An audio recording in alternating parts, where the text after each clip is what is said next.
I'm just going to have a look here. I'm going to call Gillian Genter. Thank you, Mr. Chair.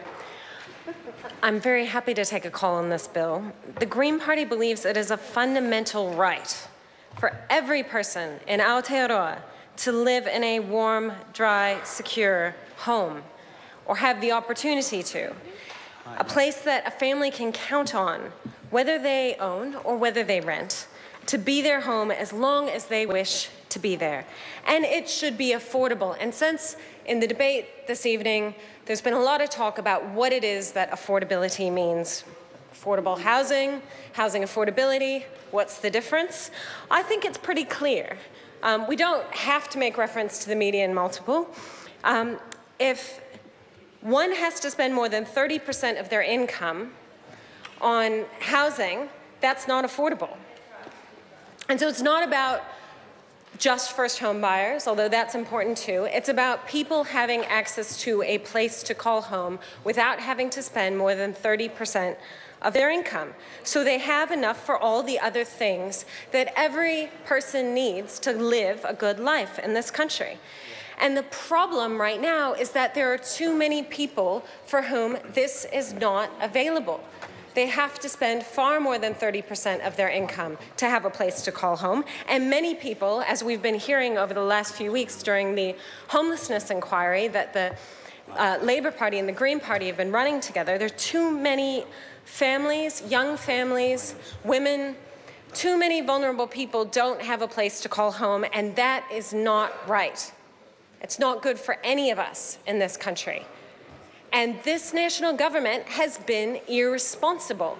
They have no one, the national government cannot blame anyone but themselves when they've been in power for 8 years and house prices are completely out of control. Homelessness is at a record high.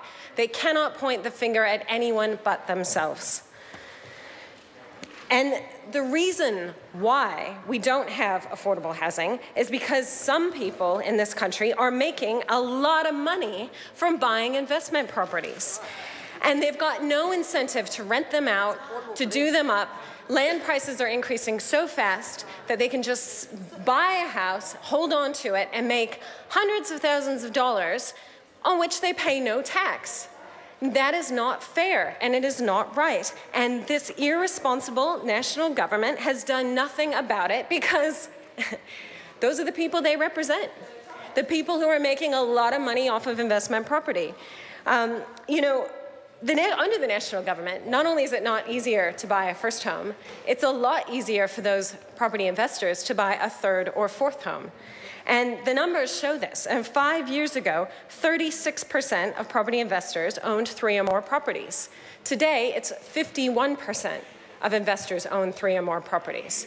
So people are able to buy houses, but not everyone has access to an affordable home, and that is not right and not fair.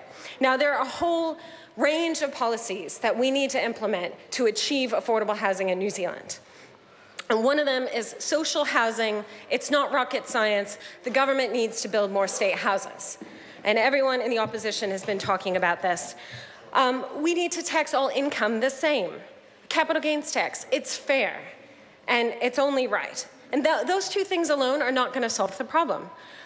Although there's a lot of talk about supply, and supply is an issue in some places like Auckland, the reality is that foreign capital is impacting house prices in cities all across the world. And it's really ridiculous for the National Party not to acknowledge this. Basically in all the current account deficit countries, of which New Zealand is one, New Zealand, Australia, Canada, the US, the UK, they've had huge housing bubbles.